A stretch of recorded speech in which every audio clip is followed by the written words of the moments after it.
ప్రియమైన ఆధ్యాత్మిక ఆత్మ బంధువులకు మిత్రులకు మా మూర్తిస్ ట్రావెల్ సర్క్యూట్ ఛానల్ తరపున స్వాగత సుమాంజలి. మా ఛానల్ ద్వారా మేము దర్శించుకుని ఆధ్యాత్మిక అనుభూతి పొందిన ఆంధ్రప్రదేశ్ రాష్ట్రంలోని కర్నూలు జిల్లాలో నల్లమలై కొండల పైభాగంలో ఉన్న శ్రీశైల క్షేత్ర విశేషాలు కొన్నింటిని మేము మీతో పంచుకుంటున్నాం. అనగా కల్మషం లేనివాడని ఆదిశంకరాచార్యులు పేర్కొన్నారు. అటువంటి శివుడు 12 క్షేత్రాల్లో జ్యోతిర్లింగాలుగా పూజలు అందుకుంటున్నాడు. జ్యోతిర్లింగాల్లో ద్వితీయ జ్యోతిర్లింగము, అష్టాదశ శక్తిపీఠాల్లో 6వ శక్తిపీఠము, ఈ రెండు కలగలిసిన దివ్యక్షేత్రం శ్రీశైల క్షేత్రము. ఈ నల్లమల అడవుల్లో అమ్మవారు అయ్యవారు స్వయంభూగా వెలిశారు. శివుడు మరియు శక్తి ఇద్దరు ఒకే చోట ఉండడం వలన ఈ ప్రదేశము శివశక్తి క్షేత్రంగా పేరుగాంచింది.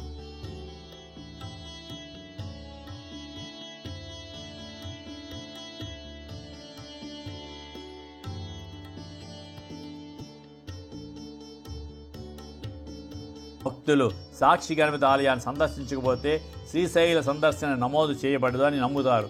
ఈ ఆలయ ప్రధాన దైవం గణేశుడు. సాక్షి అనే పదానికి అర్థము గణేశుడు మల్లికార్జున జ్యోతిర్లింగాన్ని సందర్శించే ప్రతి ఒక్క రికార్డును ఉంచుతాడనే నమ్మకానికి ప్రతినిధి. ఇది శివునికి చూపబడుతుంది.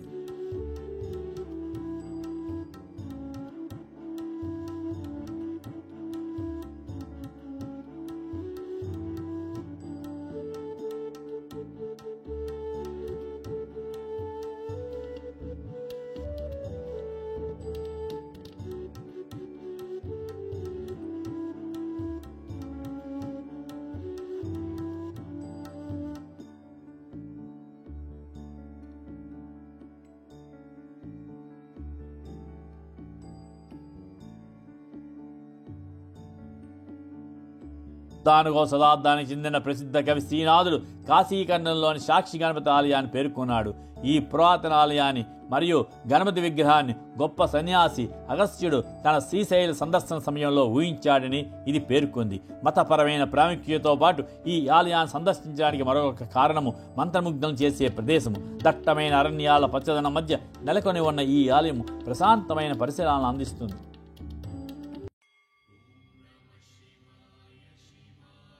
మల్లికార్జున స్వామి దేవాలయము భారతదేశంలోని ఆంధ్రప్రదేశ్ రాష్ట్రంలోని శ్రీశైలంలో ఉన్న ఒక పవిత్రమైన హిందూ పుణ్యక్షేత్రము.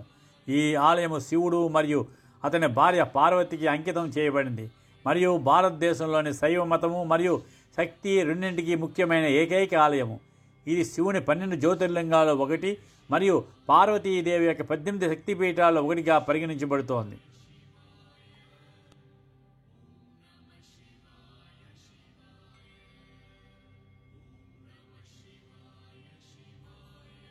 శివానంద లహరిని రచించిన దేవాలయం ఇదే.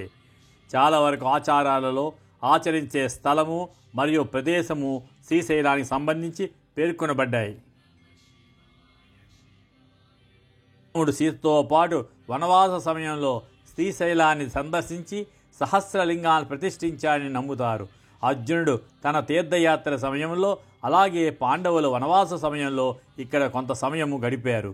శ్రీశైలం వెళ్లే కాలి మార్గం ప్రారంభంలో భీముని కొలను అనే చెరువు ఉంది.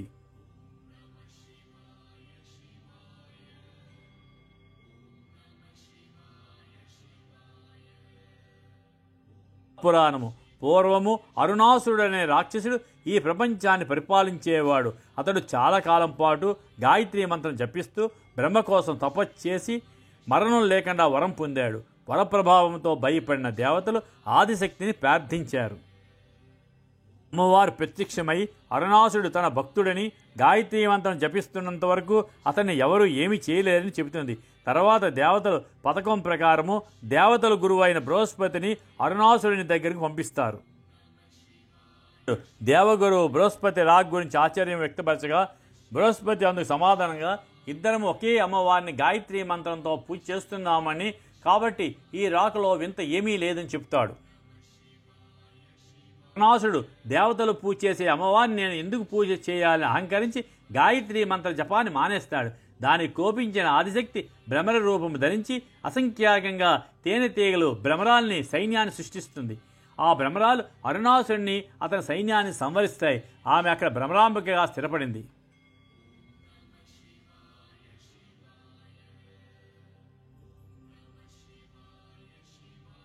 పాతాళ గంగను హిందూ భక్తులు పవిత్ర నదిగా పరిగణిస్తారు మరియు దాని పవిత్ర జలాల్లో స్నానం చేయడము శుద్ధి మరియు శుభప్రదమని నమ్ముతారు. ఈ నది శివుడు మరియు పార్వతీదేవితో ముడిపడి ఉందని నమ్ముతారు మరియు ఇది శ్రీశైలం ఆలయాన్ని సందర్శించే యాత్రికులకు మతపరమైన ప్రాముఖ్యతను కలిగి ఉంది. నమ్మకాలు హిందూ పురాణాల ప్రకారము శివుడు మరియు పార్వతీదేవి వారి దైవిక వివాహ వేడుక తర్వాత కర్మస్నానం కోసం పాతాళగంగ వద్దకు వచ్చేవారని నమ్ముతారు. ఈ నదిని శివుడు తన భార్య పార్వతీదేవి ఆనందం కోసం సృష్టించాడని మరియు ఇది మానవాళికి దైవిక బహుమతిగా పరిగణించబడుతోంది.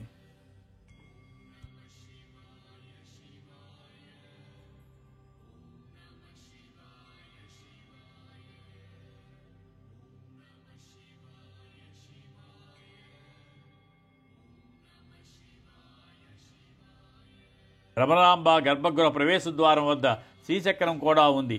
ఆదిశంకరుడు శక్తి యొక్క హింసాత్మక రూపాన్ని ఒకసారి చూశాడు మరియు ఆమెను శాంతింపజేయడానికి అక్కడ శ్రీచక్రాన్ని ప్రతిష్ఠించాడని నమ్ముతారు.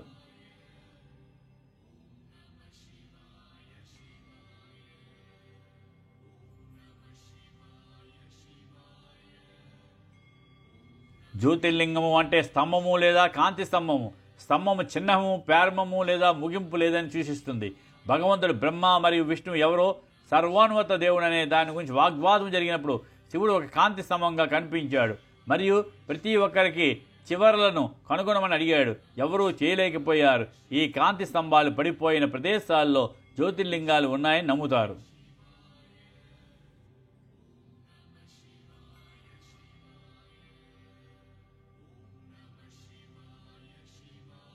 ఈ క్షేత్రం పరోక్షంగా దత్తాత్రేయ భగవానుతో అనుసంధానించబడి ఉంది. శ్రీ నృసింహ సరస్వతి స్వామి అంటే దత్తాత్రేయ భగవాన్ రెండవ అవతారము తన శిష్యుడైన తంతుకకు ఈ క్షేత్ర ప్రాముఖ్యతను వివరించాడు మరియు ఈ క్షేత్రంలోని కృష్ణానదిలో తన అవతారాన్ని ముగించారు.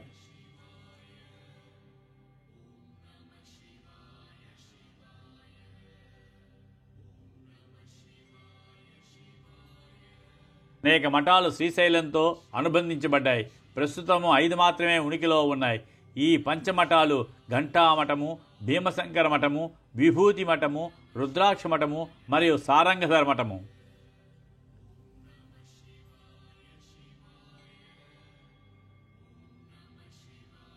చుట్టుపక్కల నల్లమల అడవుల్లో నివసించే చెంచులు శివుడు తమతో పాటు వేటగాడుగా జీవించడానికి వచ్చాడని, చెంచు అమ్మాయిని పెళ్లి చేసుకున్నాడని నమ్ముతారు. వారు అతన్ని మల్లన్న లేదా మల్లయ్య అని పిలుస్తారు మరియు ఈ కథ ఆలయ ప్రాకారంలో ఉంది. లింగ దేశ తీర్థయాత్ర భారతదేశంలోని ఆంధ్రప్రదేశ్లోని శ్రీశైల ప్రాంతంలో ఒక పవిత్రమైన తీర్థయాత్ర. ఇది ఆధ్యాత్మిక ప్రాముఖ్యత ప్రసిద్ధి చెందింది మరియు శివుని ఆరాధనతో ముడిపడి ఉంది. తీర్థయాత్రల్లో 3 వేర్వేరు ప్రాంతాల్లో ఉన్న 3 ముఖ్యమైన శివాలయాలను సందర్శిస్తారు. వీటి సమిష్టిగా త్రిలింగ దేశంగా పిలుస్తారు. దీనిని 3 లింగాల భూమి అని అనువదిస్తుంది.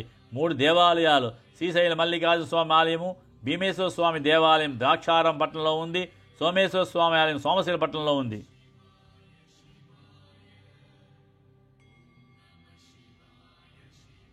ఆలయం యొక్క మూలాలు పురాతన కాలం నుండి కోల్పోయాయి. స్కంద పురాణంలో శ్రీశైల కందం అనే అధ్యాయం ఉంది. ఇది పురాతన మూలాన్ని సూచిస్తోంది. గత సహస్రాబ్దాల నాటి సాధువులు ఈ ఆలయాన్ని కీర్తించడం ద్వారా ఇది ధృవీకరించబడింది. 12వ శతాబ్దంలో బసవన్న సారథ్యంలోని శరణాల ఉద్యమము మరియు వచన సాహిత్యం కారణంగా కూడా ఇది ప్రాముఖ్యత సంతరించుకుంది. పురాణాల ప్రకారము శ్రీశైల గుహల్లో ఒకటి అత్యంత ప్రసిద్ధి కవయిత్రి మరియు సంఘ సంస్కర్త అక్క మహాదేవి మోక్షం పొందిన ప్రదేశంగా చెప్పబడింది. శక్తిపీఠము శివుని పట్ల ద్వేషంతో శివుడు లేకుండా దక్షుడు యజ్ఞం నిర్వహిస్తాడు. ఆ యజ్ఞానికి సకల దేవతలను ఆహ్వానిస్తాడు, కానీ సొంత అల్లుడైన శివుడిని మాత్రం ఆహ్వానించాడు. ఆహ్వానం లేకుండా దక్ష యజ్ఞానికి వెళ్ళి తండ్రిచే అవమానితురాలైన సతీదేవి చాలా దుఃఖించి అక్కడే అగ్నికి ఆహుతవుతుంది. అది తెలుసుకున్న శివుడు వీరభద్రుని పంపి దక్ష యజ్ఞాన్ని నాశనం చేయిస్తాడు.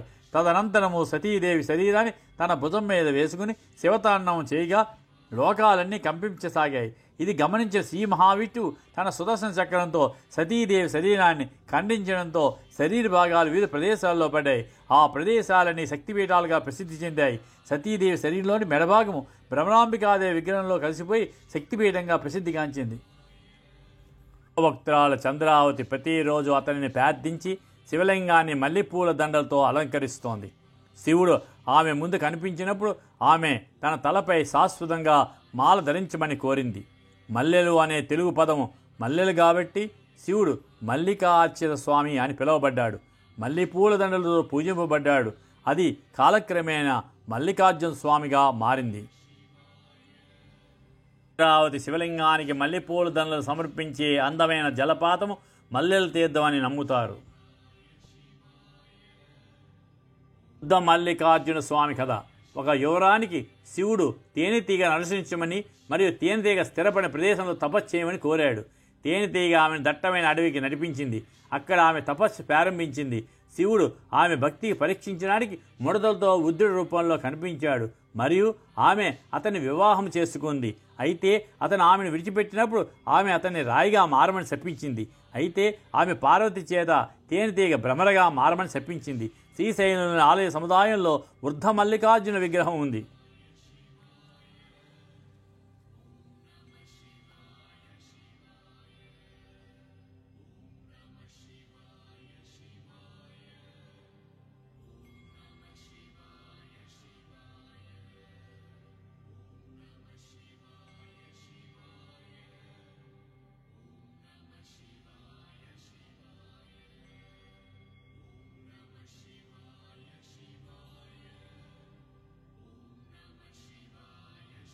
జ్యోతిర్లింగాల్లో ఒకటైన మల్లికార్జున జ్యోతిర్లింగము మల్లికార్జున స్వామి ఆలయంలో ఉంది మరియు ఇది శివుడు మరియు అతని భార్య పార్వతీదేవికి అంకితం చేయబడింది.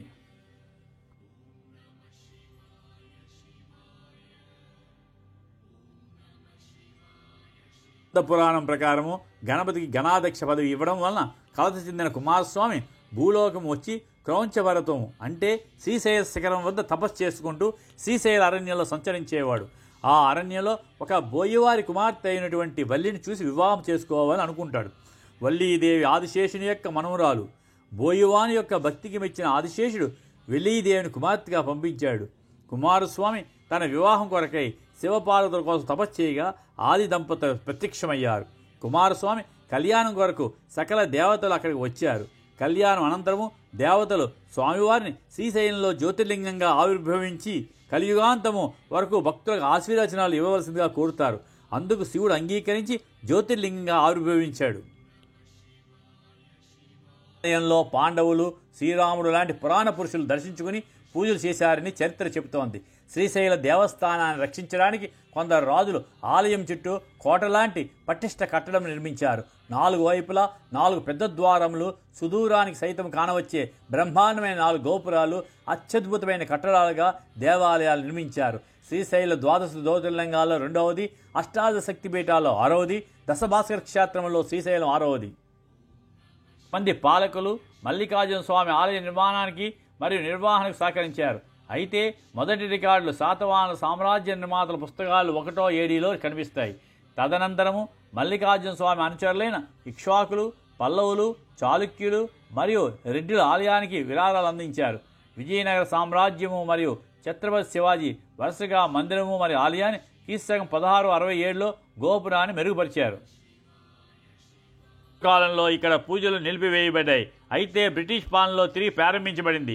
అయితే స్వాతంత్ర్యం వచ్చిన తర్వాతే ఈ ప్రదేశం ఉత్కంఠభరితమైన ప్రకృతి అందాలను అందిస్తుంది. మంత్రముగ్ధులు చేసే అందంతో పాటు ఈ సహజ ప్రవాహాలకు మతపరమైన అనుబంధం కూడా ఉంది. ఈ ప్రవాహానికి ఆ పేరు శివుడి నుండి వచ్చింది. పహల్ అంటే నుదురు మరియు దారా అంటే ప్రవాహము. కాబట్టి పాలధార అనే పేరు శివుడి నుదుటి నుండి ఉద్భవించే ప్రవాహాన్ని సూచిస్తుంది. పంచదార అనే పేరు శివుని 5 కోణాలను సూచిస్తుంది. పంచ అంటే 5 మరియు ధర్మము అంటే ప్రవాహము. ఇతర హిందూ గ్రంథాల పురాణాల్లో కూడా పాలధార, పంచదార వర్ణించబడింది. ప్రాచీన గ్రంథం స్కంద పురాణం ప్రవాహాన్ని భాగవతిగా వర్ణిస్తుంది. ఇది తర్వాత కృష్ణానదిలో కలుస్తుంది. పురాణాల ప్రకారము శ్రీ ఆదిశంకరాచార్యులు 8వ శతాబ్దంలో తన ప్రయాణాన్ని ప్రారంభించే ముందు ఇక్కడే ధ్యానం చేస్తూ ఉండేవారట. ఇక్కడ శారదాదేవి మరియు ఆదిశంకరాచార్యుల విగ్రహాలు నిర్మించబడ్డాయి. పచ్చని అడవుల మధ్య సంవత్సరం పొడవునా ప్రవహించే మెరుస్తున్న నీటి ప్రవాహాలతో పాలధార మరియు పంచదారులు గుర్తించుకోదగిన దృశ్యాన్ని సృష్టిస్తాయి. ఇరుకైన లోయలో ఉన్న దీనిని 160 మెట్ల ద్వారా చేరుకోవచ్చు. ఈ ప్రవాహాలు అటకేశ్వరం ఎదురుగా ఉన్నాయి. శ్రీశైల మల్లికార్జున దేవస్థానానికి 3 కిలోమీటర్ల దూరంలో కల మరో పుణ్యక్షేత్రం అటకేశ్వరం. ఇక్కడ అటకేశ్వర ఆలయం ఉంది. ఈ పరిసరాల్లోని శ్రీ ఆదిశంకరాచార్యులు నివసించారు. పరమశివుడు అటిక అంటే ఉట్టికొండ పెంకులో వెలయడంతో ఈ ఆలయంలోని ఈశ్వరుని అటకేశ్వరుడు అనేవారు. రాను అదే మెల్లగా అటకేశ్వర స్వామిగా మారిపోయింది. అటకేశ్వర నామంతో ఆ ప్రాంతానికి రాకపోకలు సాగించే భక్తుల మాటగా అటకేశ్వరంగా పిలువబడుతోంది. ఇక్కడ సించులు ఆదివాసీలు నివసిస్తుంటారు. చిన్న కథ. అటకేశ్వరం క్షేత్రం గురించి చెప్పుకునేటప్పుడు మహాభక్తుడైన కుమ్మరి కేశప్ప గురించి కూడా తప్పనిసరిగా చెప్పుకోవాల్సి వస్తుంది. నిస్వార్థమైన సేవతో అనితర సాధ్యమైన భక్తితో సాక్షాత్ సదాశివుడి అనుగ్రహాన్ని పొందిన కేశప్ప శ్రీశైల సమీపంలోని ఒక గ్రామంలో నివసిస్తూ ఉండేవాడు. కుమ్మరి కులానికి చెందిన కేశప్ప తన వృత్తిని చేసుకుంటూనే శ్రీశైల దర్శనానికి వచ్చే భక్తులకు భోజన వసతులు ఏర్పాటు చేసేవాడు. ఈ దర్శనానికి వెళ్లేవారు అక్కడ భోజనాలు చేసి ఆయన సేవను కొనియాడుతూ దారి పొడవునా ఆయన గురించి చెప్పుకుంటూ ఉండేవారు. దాంతో కుమ్మరి కేశప్ప పేరు అందరికీ సుపరిచితమైపోయింది. ఇది సహించలేకపోయిన ఇరుగు పొరుగు వారు ఓ రాత్రి వేళ అతని కొండలను పగలగొట్టడమే కాకుండా కొండలను తయారు చేసే అటికను కూడా పాడు చేశారు. తెల్లవారుగానే జరిగింది చూసిన కేశప్ప లబోదిబో అన్నాడు. శివరాత్రి పర్వదినము రావడంతో యాత్రికుల సంఖ్య పెరిగింది. అటిక పాడైపోయినందున ఏం చేయాలో పాలుపోక కేశప్ప దిగాలు పడిపోయాడు. ఎలాగైనా అటికను బాగు చేయాలనే ఉద్దేశంతో నానా తంటాలు పడసాగాడు. అదనంగా భావించిన ఇరుగు పొరుగు వారు కావాలని భోజనం కోసం అతని ఇంటికి యాత్రికులను పంపించేవారు. అమ్మడానికి కొండలు లేవు, తయారు చేయడానికి అటికే లేదు. యాత్రికులకు సాధారణంగా ఆహ్వానించిన కేశప్ప ఎలా భోజనాలు ఏర్పాటు చేయాలో తెలియక పెరట్లో కూర్చుని కన్నీళ్లు పెట్టుకున్నాడు. అప్పుడు అటికపై శివుడు ప్రత్యక్షమై లోపలికి వెళ్లి యాత్రికులకు భోజనాలు వడ్డించమని చెప్పాడు. శివునికి నమస్కరించి లోపలికి వెళ్లిన కేశప్పకి యాత్రికులకు కడుపు నిండుగా సంతృప్తిగా వడ్డించాడు. శివుడు అటికలో ప్రత్యక్షమైన ఈ ప్రదేశమే అటకేశ్వరంగా పిలువబడి కాలక్రమంలో అటకేశ్వరంగా ప్రసిద్ధి చెందింది.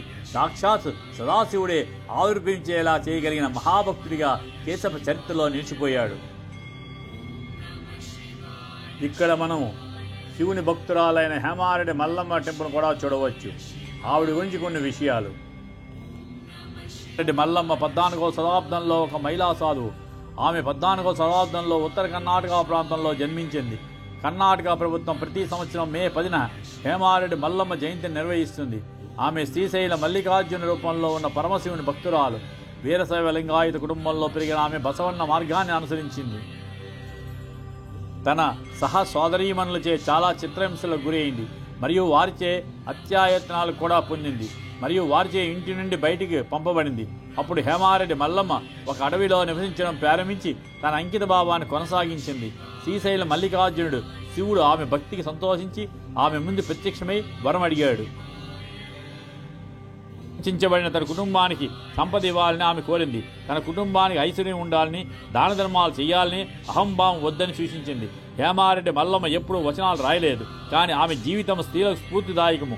ఆమె మహాసాధ్యం అంటే గొప్ప మహిళ అని అంటారు. శ్రీశైలం వెళ్లే భక్తులకు చిట్ట చివరి మజిలీ శిఖర దర్శనము. శిఖర దర్శనం చేసుకుంటే పునర్జన్మ ఉండదని శాస్త్రాలు ఘోషిస్తున్నాయి. శ్రీశైల శిఖరం దృష్ట్యా పునర్జన్మ విద్యతే. అక్కడ ఉన్న చనల నండిలో కొంచెం నవధాన్యాలు వేసి అటూ ఇటూ తిప్పుతూ సుదూరంగా ఉన్న శ్రీశైల ఆలయ విమానం పైన ఉన్న శిఖరం కనిపించతే పునర్జన్మ ఉండదని భక్తుల ప్రగాఢ విశ్వాసము. మల్లికార్జున టెంపుల్ నుండి 8 కిలోమీటర్ల దూరంలో మరియు శ్రీశైల ఆనకట్టు నుండి 12 కిలోమీటర్ల దూరంలో సముద్ర మట్టానికి 2830 అడుగుల ఎత్తులో ఉన్న శిఖరము. శ్రీశైల కొండల్లో ఎత్తైన ప్రదేశము. స్కంద పురాణం ఈ శిఖరం యొక్క కేవలము చూపు మానవాత్మను పునర్జన్మలను విముక్తి చేస్తుందని ప్రకటించింది.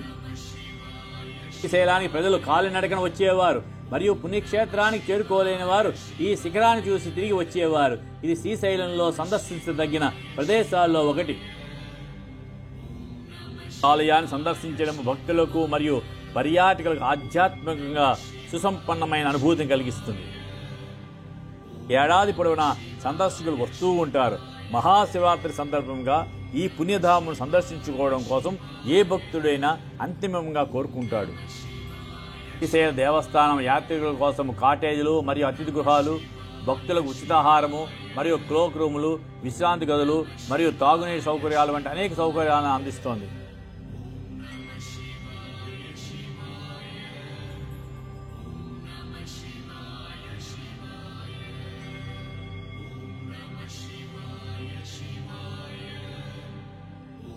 వివిధ రకాల రవాణా మార్గాల ద్వారా సులభంగా శ్రీశైలాన్ని చేరుకోవచ్చు.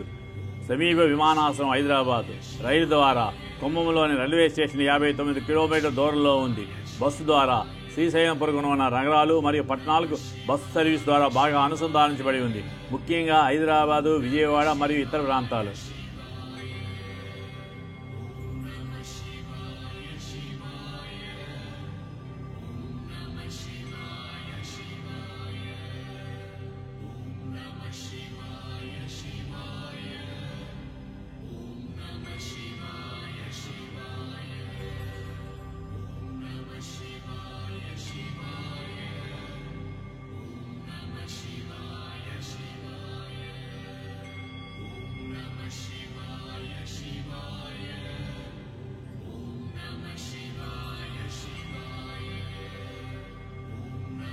ఇంతటితో మేము ఈ వీడియోని ముగిస్తున్నాం. త్వరలో మరికొన్ని మంచి వీడియోస్తో మేము ముందుకు వస్తాము. మీకు మా ఈ వీడియో నచ్చితే లైక్ చేయండి, షేర్ చేయండి, సబ్స్క్రైబ్ చేయండి. పక్కనే ఉన్న బెల్ ఐకాన్ మీద ప్రెస్ చేయడం మర్చిపోవద్దు. Thank you.